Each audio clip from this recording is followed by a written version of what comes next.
Muy bien, vamos a seguir entonces ahora con el proceso de creación de la ley en México. En la mayoría de los países como el nuestro, la creación del derecho es responsabilidad de un legislador, lo que no sucede en los que siguen el sistema en el que predomina la costumbre, como en Inglaterra, por ejemplo. Pero, ¿qué es un legislador?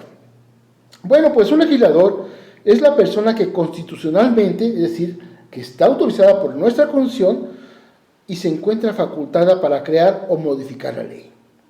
En nuestro país, son precisamente los legisladores y los diputados, son precisamente los legisladores que está compuesto por diputados y senadores del Congreso de la Unión quienes están facultados para ello. El artículo 55 de nuestra Constitución nos señala los requisitos que deben cumplirse para ser diputado federal y el artículo 58 de la misma Constitución, cuáles son los requisitos que son necesarios para ser senador. El proceso legislativo, entonces, consiste en una serie de actos que deben de seguirse para crear o modificar una ley, tal y como lo habíamos señalado en el video anterior. En México existe un proceso federal para emitir leyes federales y para reformar la propia Constitución política de los Estados Unidos mexicanos y otros procesos similares para que cada entidad de la República emita o modifique su legislación. El proceso legislativo federal se encuentra previsto por los artículos 71 y 72 de nuestra Constitución e intervienen en él dos de los tres poderes del Estado, el legislativo y el ejecutivo. Así entonces, debes de saber que el poder legislativo en nuestro país se deposita en un Congreso de la Unión y que este Congreso se divide en dos cámaras, una de diputados y otra de senadores. Su fundamento se encuentra en el artículo 50 de la Constitución Política de los Estados Unidos Mexicanos, donde señala que este es un poder de carácter colegiado. El poder ejecutivo, en contrario, se deposita en una sola figura, en un solo individuo, que es el presidente de los Estados Unidos Mexicanos y se fundamenta en el artículo 80 de nuestra Carta Magna.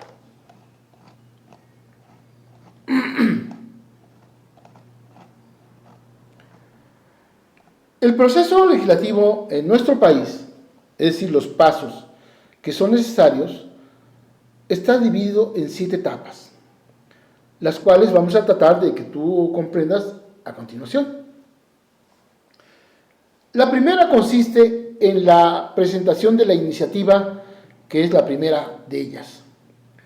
En ella se somete a consideración de una de las cámaras del Congreso de la Unión un proyecto de ley que se quiere crear, modificar, y una vez presentado, se remite a alguna comisión para su análisis y dictaminación.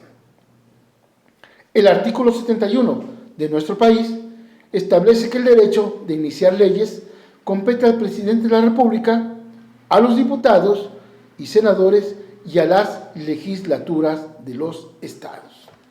Decíamos hace rato, no cualquiera puede hacer leyes, es precisamente a través de una autorización constitucional y son precisamente los que acabamos de nombrar quienes están facultados o autorizados para hacer leyes.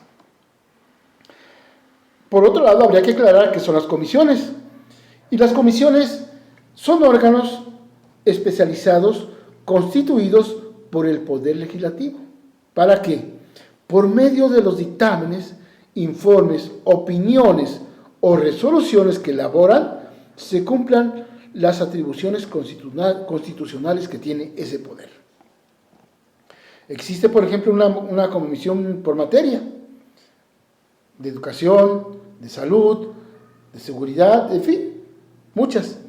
Y se integran por diputados o senadores de los diversos grupos parlamentarios, donde sus decisiones se toman a través de votos.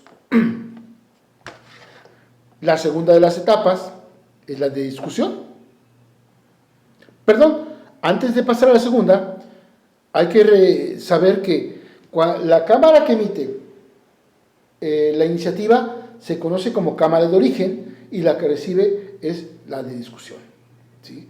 Puede ser la de senadores o a la inversa, puede ser la de diputados. Decimos entonces que la segunda etapa es la de discusión. En esta etapa, las cámaras deliberan si deben o no ser aprobadas esas iniciativas que se están mandando.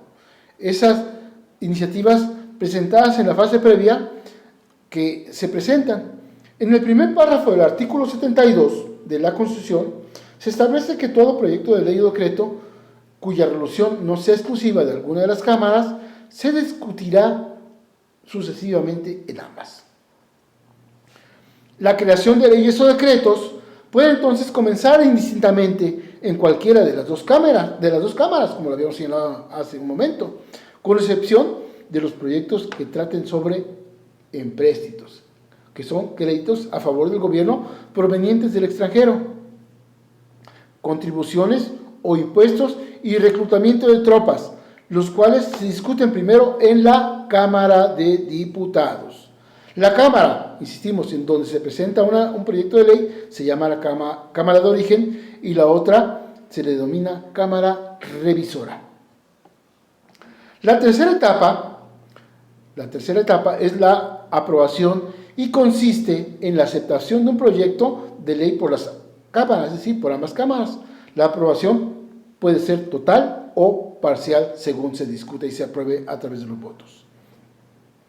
La sanción es la cuarta fase del proceso legislativo, ya que una vez aprobada la iniciativa por ambas cámaras, se remite precisamente al Poder Ejecutivo para que dé su sanción, es decir, la apruebe o no. Esto lo hace precisamente el presidente de la República. Incluso puede devolver la iniciativa a las cámaras para una nueva discusión. Esta facultad se conoce también con el nombre de veto. Veto presidencial, con B chica, no con B de veto de nombre. En la quinta etapa, la promulgación, el Poder Ejecutivo reconoce solemnemente que una ley ha sido aprobada, conforme a ese proceso establecido por la propia Constitución y por lo tanto debe de ser obedecida. En la sexta etapa, que es la de publicación, consiste que esta ley que se ha aprobado se da a conocer a quienes deben cumplirla a través de un órgano que va a ser, en este caso, a través del Diario Oficial de la Federación, cuando hablamos de una ley federal. Si habláramos de una ley local, es a través de la Gaceta Oficial del Estado. Para eso es necesario que tú sepas que el Diario Oficial de la Federación es un órgano del Gobierno de México que tiene por función publicar en el territorio nacional las leyes, los reglamentos, los acuerdos, las circulares, las órdenes y demás actos expedidos por los poderes de la Federación, a fin de que sean observados y aplicados debidamente. La última fase del proceso legislativo consiste en la iniciación de la vigencia y es el momento en que la ley comienza a obligar a todos. En nuestro país existen dos formas de que suceda: sucesiva y sincrónica. En la primera se señala una misma fecha para que la ley comience a regir por todos. En la segunda, sus efectos inician 3 días después de su publicación, añadiéndose a dicho plazo un día más por cada 40 kilómetros de distancia. Entre la publicación de la ley y su entrada en vigencia existe un lapso de tiempo conocido como vacatio legis. Este periodo es concedido para que los destinatarios de la ley estén en condiciones de conocerla y cumplirla.